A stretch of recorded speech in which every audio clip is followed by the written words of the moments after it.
Hello my dear students, कैसे हो? कैसा गया इस संडे का एग्जाम? एग्जाम वगैरह अच्छी तरह हो रहा है ना तुम लोगों का? चलो, वेरी गुड। अब मैं कुछ बोलना चाहता हूँ। हम लोग लास्ट क्लास में नोडल एनालिसिस किए थे। आई मीन लास्ट वीडियो में नोडल एनालिसिस में डिस्कस किया था। बट यहाँ पे मैं नोडल एनालिसिस का और फार्दर एप्लीकेशंस नहीं दे रहा हूँ। मैं एक पेन एंड पेपर पे वीडियो बनाऊंगा जहां पे मैं क्वेश्चंस डिस्कस करूंगा नोडल एनालिसिस का। तो इसमें मैं नहीं जा रहा हूं, ठीक है ना? हम लोग नया टॉपिक से स्टार्ट करेंगे यहाँ पे, जो कि dielectric, and it's very very important for your capacitor chapter. ठीक, अब देखो, पहले तो क्या है डाइलेक्ट्रिक और डाइलेक्ट्रिक कांस्टेंट। हम लोग dielectric are basically insulators. Insulators क्या है? जहां पे electrons are not free to move. ठीक, the positive ions and negative ions are bounded together. अब डाइलेक्ट्रिक्स में भी दो पार्ट है, पोलर, नॉन पोलर। पोलर मतलब इस वैसे मटेरियल का बात कर रहा हूं जहां पे molecules already have a dipole moment. Dipole moment अगर है तो उसको पोलर डाइलेक्ट्रिक बोलेंगे। पहले तो डाइलेक्ट्रिक समझ में आया, इंसुलेटर्स वहां पे फ्रीली मूव नहीं कर रहे। जैसे कि मैं मटेरियल लिया, plus ion negative ion, plus ion negative ion, ऐसा है।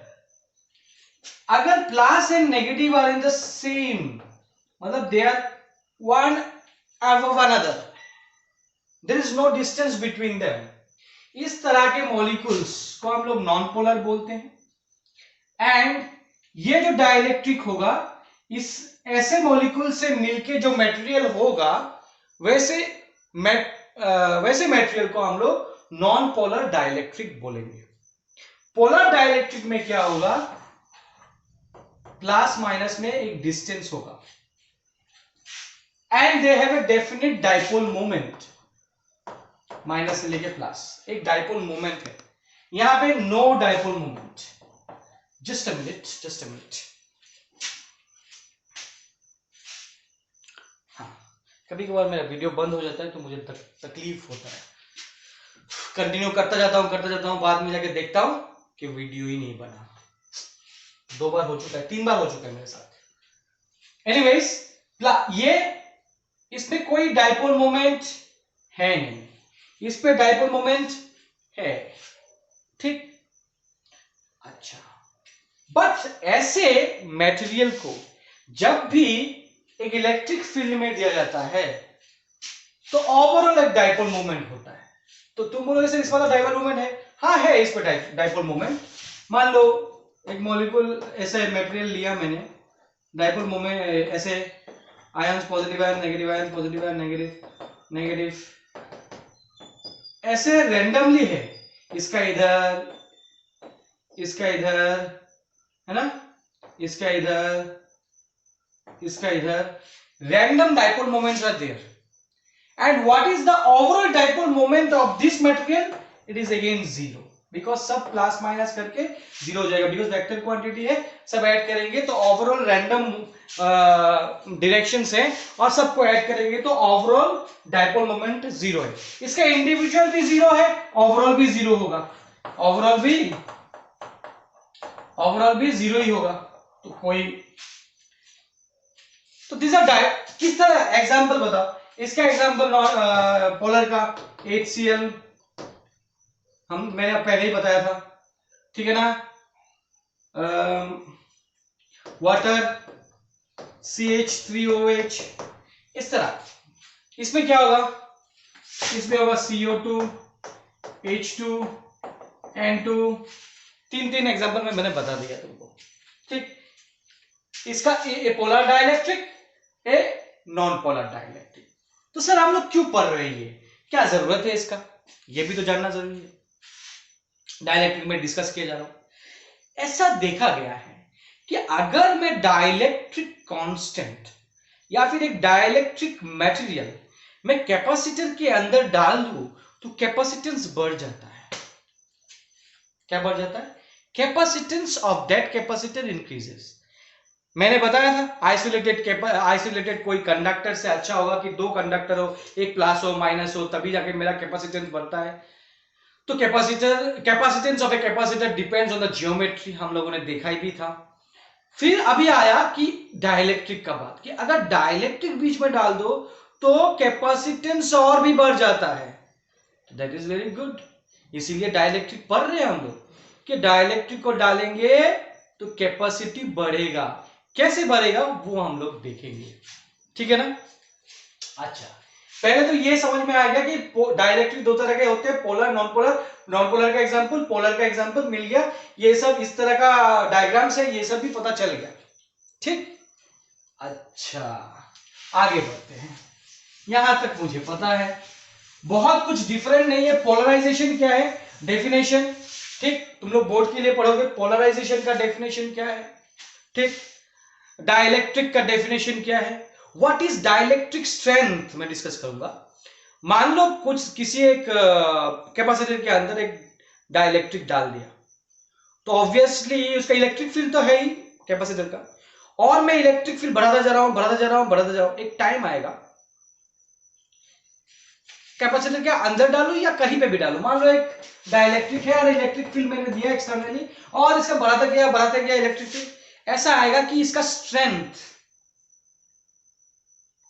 मतलब ऐसा हो जाएगा कि इलेक्ट्रिक फील्ड इतना बढ़ गया कि विथस्टैंड नहीं कर पाएगा इस इलेक्ट्रिक फील्ड को। मतलब the dielectric will no longer behave like a dielectric, it will just behave like a conductor and easily charges will just flow. इसको कहते हैं डाइलेक्ट्रिक ब्रेकडाउन। जिस मतलब, और डाइलेक्ट्रिक स्ट्रेंथ किसको बोलेंगे, द मैक्सिमम, वो भी एक ही बात हुआ कि मैक्सिमम इलेक्ट्रिक फील्ड जो विथस्टैंड करेगा वो उसका डाइलेक्ट्रिक स्ट्रेंथ होगा, ठीक। अरे अब क्या है, रुको, अब क्या है कि डाइलेक्ट्रिक स्ट्रेंथ और डाइलेक्ट्रिक ब्रेकडाउन दोनों ऑलमोस्ट एक ही चीज है। उससे थोड़ा ज्यादा दोगे तो ब्रेकडाउन हो जाएगा, ठीक है ना। That is the maximum. Again जैसे मैं टच करता हूं मुझे डर लगता है कि बंद ना हो जाए, ठीक है। अब अच्छा, ये तो हुआ डाइलेक्ट्रिक का प्रॉपर्टी, कब ब्रेक होता है कब क्या है। हम लोग जो पढ़ेंगे कि कैपेसिटेंस कैसे बढ़ा सकते हैं, उससे पहले कि डाइलेक्ट्रिक के अंदर अगर मैं एक डाइलेक्ट्रिक मटेरियल, अब पोलर हो या नॉन पोलर, अगर मैं एक एक्सटर्नल इलेक्ट्रिक फील्ड में रख देता हूं तो क्या होगा। हम लोगों ने पहले ही देखा कि डाइलेक्ट्रिक में net dipole moment zero, dipole moment होने से इलेक्ट्रिक फील्ड भी होगा, याद है, because electric field and dipole moment are related, हम लोगों ने देखा था। तो नेट डाइपोल मोमेंट जीरो आ रहा है तो इलेक्ट्रिक फील्ड भी जीरो आएगा। बट जैसे ही एक इलेक्ट्रिक फील्ड में डाइलेक्ट्रिक को रख दे तो there is some adjustment inside the material, there will be some movement, slightest of the movement of the molecules. The non-polar one will become polarized and they will align themselves along the electric field. Similarly, polar with, they are already polarized, polar means they are already polarized, but they will align themselves along the electric field, all will be in the same direction. Earlier क्या था, सब उल्टा पुल्टा direction था, all different directions, तो random dipole moment था, तो net dipole moment zero हो गया, तो इलेक्ट्रिक फील्ड भी जीरो हो गया था। अब क्या हुआ, नहीं, अब क्या हुआ, they are aligned in a particular direction. कैसे, जैसे इलेक्ट्रिक फील्ड हुआ तो they will be aligned like this, मैं ऐसे ही ड्रॉ कर रहा हूं, थोड़ा बड़ा ड्रॉ करता हूं, ठीक। अच्छा, टिंग टिंग टिंग टिंग टिंग टिंग टिंग टिंग टिंग। बच्चे मन के सच्चे नहीं है, आजकल के बच्चे मन के सच्चे नहीं है। ऐसा बोला जाता था पहले हम लोग के टाइम में कि बच्चे मन के सच्चे, आज के डेट में नहीं है। आज के डेट में बच्चे मन के सच्चे नहीं है। इधर देखो, अब क्या होगा, ये एक्सटर्नल इलेक्ट्रिक फील्ड से ऑब्वियसली पॉजिटिव इधर होगा, डिंग डिंग डिंग डिंग डिंग डिंग डिंग डिंग। तो ये किसको अटैक करेगा, negative negative negative negative negative negative, और क्या बनेगा ये positive positive positive positive positive. ये पॉजिटिव हुआ तो इधर क्या अटैक करेगा, negative positive negative positive negative positive negative positive negative positive. अच्छा चलो आगे बढ़ते हैं।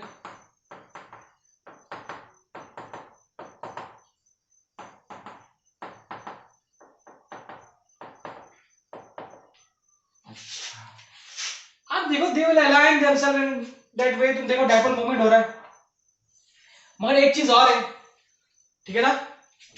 अब देखो ये जो है, ये जो पार्ट है, ये इसको मैं हटा देता हूं। मान लो ये plus minus plus minus plus minus करके ये न्यूट्रलाइज हो गया, ये अंदर वाला पार्ट। हाँ या ना, प्लस माइनस से न्यूट्रलाइज होता है या नहीं होता? ये plus minus plus minus plus minus neutralise. Neutralise होने के बाद इसको कैसे ड्रॉ करेंगे, देखो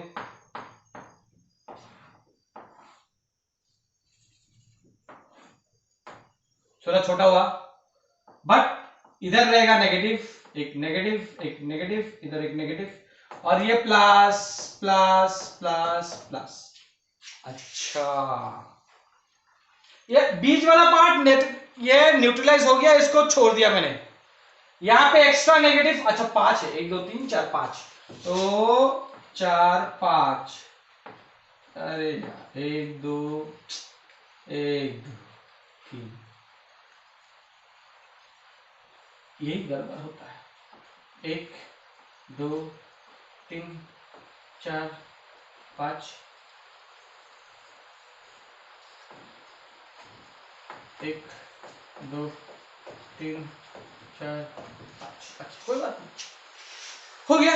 मतलब ये एक्सटर्नल इलेक्ट्रिक फील्ड तो है ये बेटा, ये एक्सटर्नल इलेक्ट्रिक फील्ड नॉट है, इधर से भी जा रहा है external electric field, but inside there is an electric field. देखो इस प्लस से माइनस, अच्छा पोलराइजेशन की वजह से इलेक्ट्रिक फील्ड से ईपी लिखा हुआ है, ठीक।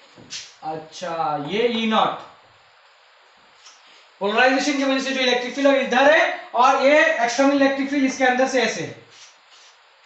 याद है मैंने पढ़ाया था behaviour of a conductor in electric field. Conductor मैंने ऐसे ड्रॉ किया था और ऐसे इलेक्ट्रिक फील्ड दिया था, कंडक्टर माइंड है, कंडक्टर बोल रहा हूं, तो यहां पे बहुत सारे इलेक्ट्रॉन्स आ गए थे, बिकॉज वहां पे फ्री मूवमेंट है इलेक्ट्रॉन्स इजीली, ठीक है ना। और तब तक आए थे, तब तक आता जाएगा, तब तक, because there is no dot of electrons, तो आता जाएगा तब तक, जबकि यहां से यहां तक एक इलेक्ट्रिक फील्ड हुआ, और ये जो बाहर का एक्सटर्नल इलेक्ट्रिक फील्ड हुआ और इनसाइड का जो इलेक्ट्रिक फील्ड हुआ, ये दोनों जब तक इक्वल नहीं होता इनसाइड में, तब तक वो आता जाएगा। तो net electric field inside the conductor क्या हो जाता है, 0। ये पहले पढ़ाया हुआ मैं, तुम देखना behaviour of a conductor in electric field, मैंने पढ़ाया है, टॉपिक देख लेना, ठीक। पर यहां पे ये कंडक्टर नहीं है, ये इंसुलेटर है, डाइलेक्ट्रिक है, तो यहां पे जो इलेक्ट्रिक फील्ड हुआ वो उतना स्ट्रांग नहीं है। ये डिपेंड करेगा ना, ये प्लस ये माइनस कितना आया, बाकी सब तो अंदर में न्यूट्रलाइज हो जाएगा, सिर्फ ये एक्स्ट्रा प्लस ये एक्स्ट्रा माइनस, इस तरह आप समझ रहे। तो नेट इलेक्ट्रिक फील्ड क्या हो गया, obviously it has to be E naught minus EP, that is the net electric field, और रिड्यूस्ड इलेक्ट्रिक फील्ड क्या बोल सकते हैं इसको, इस नेट इलेक्ट्रिक फील्ड को हम लोग बोल सकते हैं रिड्यूस्ड इलेक्ट्रिक फील्ड। रिड्यूस घटा ना, पहले इलेक्ट्रिक फील्ड कितना था ओवरऑल इस रीजन में, मान लो ये डाइलेक्ट्रिक मैंने नहीं लाया, नहीं, पहले सिर्फ इस रीजन में एक इलेक्ट्रिक फील्ड था ई नॉट, ऐसे इस रीजन में एक इलेक्ट्रिक फील्ड था ई नॉट, अब मैंने यहां पे आकर डाइलेक्ट्रिक छोड़ दिया, तो ये जो रीजन है यहां पे तो ई नॉट है, बट ये जो रीजन, ये जो बाउंड्री है, इस बाउंड्री के अंदर रिड्यूस इलेक्ट्रिक फील्ड हो गया, And what is this reduced electric field? That reduced electric field is nothing but the external electric field minus the polarization से वजह से जो इलेक्ट्रिक फील्ड आएगा वो सब्ट्रैक्ट करना पड़ेगा, हाँ है ना. So this is reduced electric field, इसीलिए रिड्यूस बोलते हैं. बिकॉज ये रीजन में इलेक्ट्रिक फील्ड ई नॉट था, बट जैसे ही एक डाइलेक्ट्रिक लाया यहाँ पे तो वहां पे रिड्यूस्ड इलेक्ट्रिक फील्ड हो गया. समझ में आया बात जो बोला मैंने? समझ में आना चाहिए, ठीक है ना. अब रिड्यूस्ड इलेक्ट्रिक फील्ड मिल गया मुझे, यही कॉन्सेप्ट है. ऐसे हेडिंग दे सकते हो, रिड्यूस्ड इलेक्ट्रिक फील्ड, हेडिंग देखिए. तो दिस इज दिस. अब एक टर्म है जो हमको सीखना है जिसको कहते हैं डाइलेक्ट्रिक कांस्टेंट. ये जो डाइलेक्ट्रिक है इसका कांस्टेंट कितना है? Dielectric constant, dielectric constant of this material is nothing but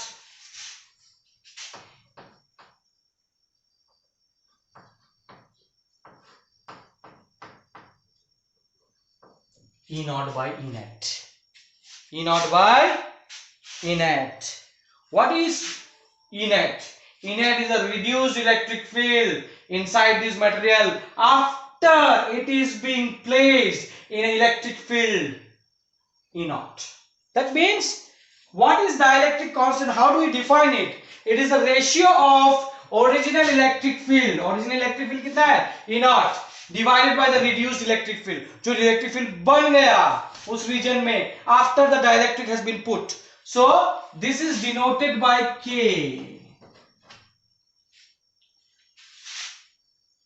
So what is the reduced electric field? तो E net क्या हो जाएगा? E net is जो ओरिजिनल इलेक्ट्रिक फील्ड था उससे के कम हो जाएगा. तुम एक चीज और देखो, ई नॉट बड़ा होगा, ई नेट बड़ा होगा, ऑलवेज ई नॉट बड़ा होगा, है ना. ई नेट तो ई नॉट माइनस ईपी है, एक नेगेटिव टर्म है उसमें, मतलब ये पार्ट माइनस हो रहा है, तो ऑब्वियसली के का वैल्यू कभी भी लेस देन 1 हो ही नहीं सकता. It is always greater than 1. Is that clear? हाँ, चलो. तो हम लोग डाइलेक्ट्रिक कांस्टेंट भी देख लिए. डेफिनेशन तुम लोग लिखोगे खुद से, अपने नोट्स बनाओगे, किसी भी किताब में मिल जाएगा तुमको ये सब डेफिनेशंस. मगर चीज क्या है वो समझ में आया या नहीं, वही समझाना था मेरे को. अब हम लोग जो नेक्स्ट जो चीज पढ़ने के लिए मैं ये सब बताया वो पढ़ते हैं. वो क्या है? Capacitance of a capacitor, of a parallel plate capacitor. That will be better.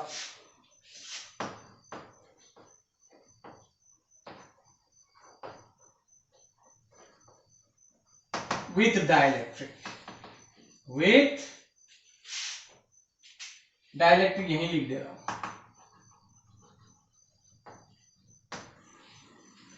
अच्छा, चलो. पैरेलल प्लेट कैपेसिटर, तो हमको पता है कि पैरेलल प्लेट कैपेसिटर में क्या क्या है. दो प्लेट्स है, प्लेट्स का एरिया होता है, हाँ होता है. दोनों के बीच में डिस्टेंस होते हैं, हाँ होता है डी डिस्टेंस.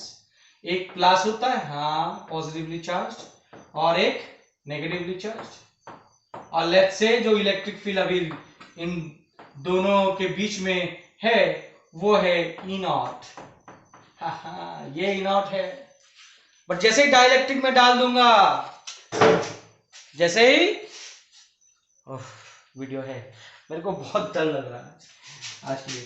जैसे ही मैं डाइलेक्ट्रिक डाल दूंगा तो ये चीज यहाँ पे जो इस रीजन में इलेक्ट्रिक फील्ड सेम नहीं रहेगा, रिड्यूस हो जाएगा. तो क्या मैं पूरा पूरा पूरा का डाल दूं? नहीं, एक जनरल निकालते हैं जहां पे पूरा नहीं डाल रहा हूं, आधा डाल रहा हूं. पूरा होने से क्या होगा, एक्सप्रेशन निकाल लूंगा. पहले एक आधा नहीं, मतलब एक कोई भी थिकनेस का ले लेता हूं, जैसे कि ये. अच्छा, माइंड इट, ये ओवरऑल डी है, ये दोनों बीच के, ये जो है ये ओवरऑल दोनों प्लेट के बीच में जो डिस्टेंस है वो डी है, और इसका थिकनेस टी है, इसका थिकनेस टी है। अच्छा, इसका थिकनेस टी है और इसका डाइलेक्ट्रिक कांस्टेंट दे देगा तुमको, इसका डाइलेक्ट्रिक कांस्टेंट के है। अच्छा, अब बताया है कि find the expression for it, इसका एक्सप्रेशन निकाल। अच्छा चलो, अच्छा ये दिखता कैसे मैं बता रहा हूं, ऐसे देखो ऐसे। हालांकि मैं डायग्राम में पहले बता चुका हूं कि I am not very expert, but कोशिश करूंगा तुम लोगों को बताने का, ठीक। और ये जो डाइलेक्ट्रिक है ना, वो भी ऐसा ही है।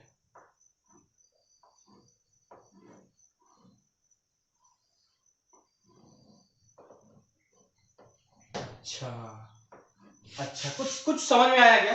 ये पॉजिटिव प्लेट, ये नेगेटिव प्लेट, और ये डाइलेक्ट्रिक का थिकनेस जो टी लिया था मैंने, और दोनों के बीच में जो डिस्टेंस है वो डी है। और देखो एरिया इसका, इसका एरिया और इसका भी एरिया क्या है, सेम, अलग नहीं लिया, ठीक है। ऐसा ही कुछ डायग्राम है। तो चमक, डरना नहीं, तुम लोग डायग्राम देख के, ठीक। चलो, डायग्राम मैंने बस बनाया है तुम लोगों को समझाने के लिए। अच्छा, आगे बढ़ते हैं। तो मुझे तो बेसिकली क्या चाहिए, C is equal to Q by V, ये चाहिए। C is equal to Q by V, मतलब मुझे चाहिए V, मतलब what is the overall potential between this plate. But जैसे इलेक्ट्रिक फील्ड चेंज हो रहा है कुछ एक पोर्शन में, तो पोटेंशियल भी चेंज होगा, बिकॉज मुझे पता है V is equal to ED होता है।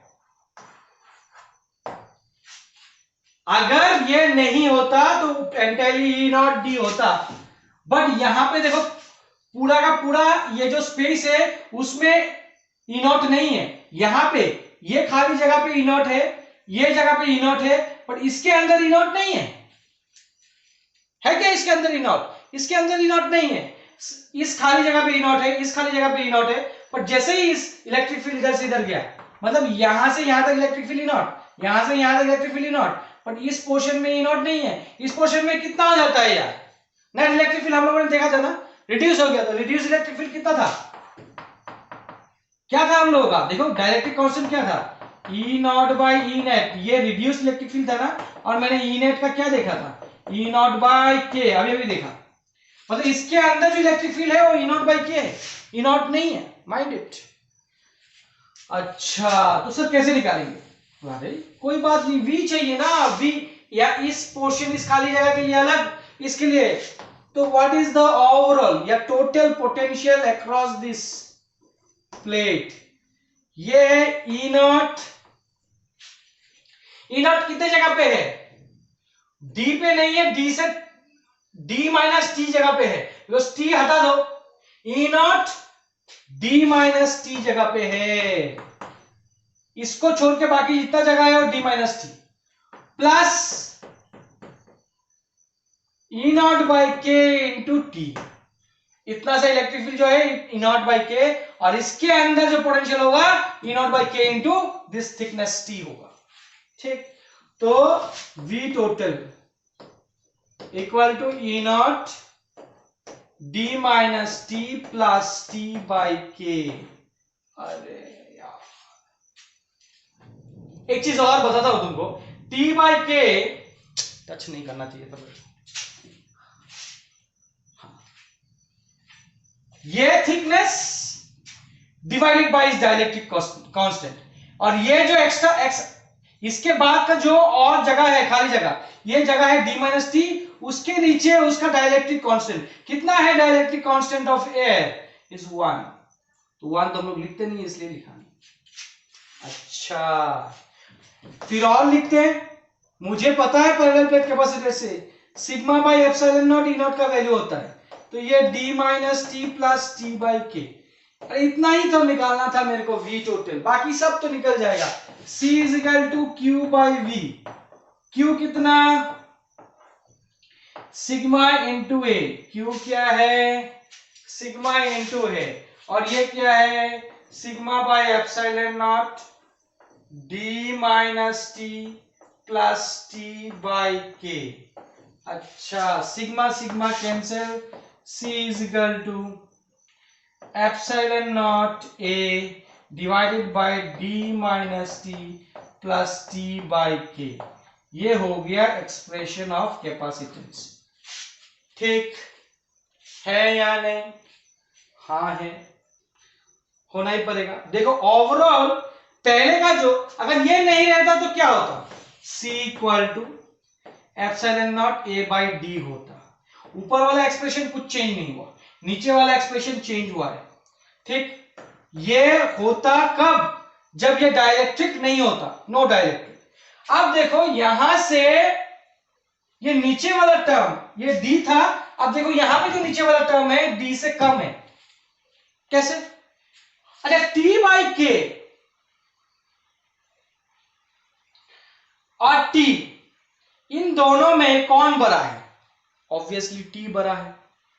T बाई K बड़ा नहीं है, क्योंकि K 1 से बड़ा है, तो ऑब्वियसली T बड़ा है देन T बाई K से, और जो बड़ा है वो नेगेटिव है, तो इन दोनों का अगर मैं प्लस करूं तो ओवरऑल नेगेटिव आएगा, तो D से वो नेगेटिव माइनस होगा, मतलब ओवरऑल टर्म नीचे D से कम होगा। और अगर ये नीचे वाला टर्म कम है तो कैपेसिटेंस ज्यादा है ना? Very good. अब इसी में क्या करता हूं, ये उतार लेगा तुम लोग। ठीक, इसी में क्या करता हूं कि अगर यहां पे डायरेक्टली पुट करने से भी होगा, अगर if T is equal to D, मतलब ये जो थिकनेस है, अगर ये पूरा का पूरा थिकनेस, ये जो इसका थिकनेस है, ये एंटायर इस गैप को अगर फिलअप कर लेता, मतलब थिकनेस जो है वो क्या हो जाता, D हो जाता।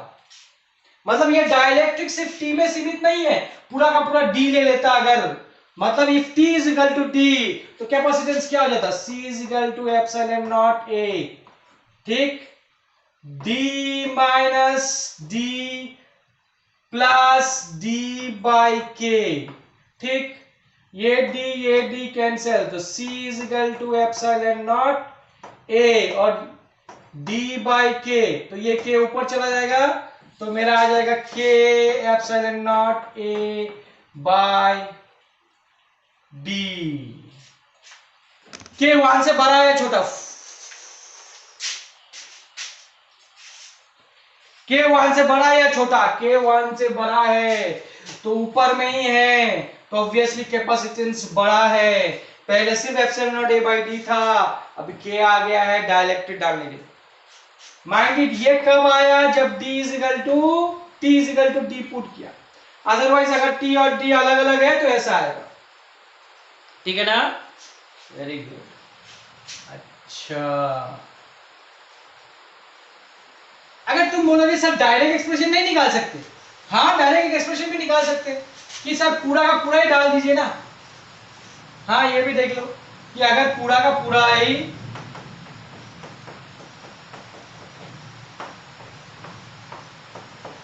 पूरा का पूरा ही, पूरा कोई गैप नहीं है, अगर ऐसा पूरा का पूरा डाइलेक्ट्रिक है, मतलब ये भी D, इसका थिकनेस भी D और ये K, तो इलेक्ट्रिक फील्ड V टोटल क्या हो जाएगा, अरे सिंपल बात है, अब E naught by K into D हो जाएगा।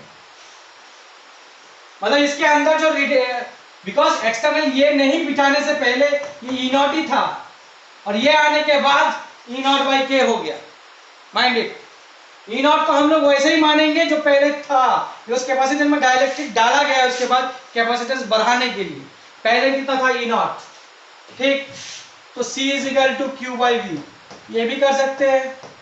Q क्या है, सिग्मा इंटू A, V क्या है, अभी भी हम लोगों ने देखा E naught by K into D, तो C सिग्मा A और ये sigma by epsilon not K, D sigma sigma cancel, epsilon not K ऊपर चला जाएगा, यही एक्सप्रेशन है। डायरेक्टली भी निकाल सकते थे, बट ये एक्सप्रेशन तुमको थोड़ा डिफिकल्ट लग सकता है, बट ये तुम्हारा जनरल एक्सप्रेशन। ठीक है।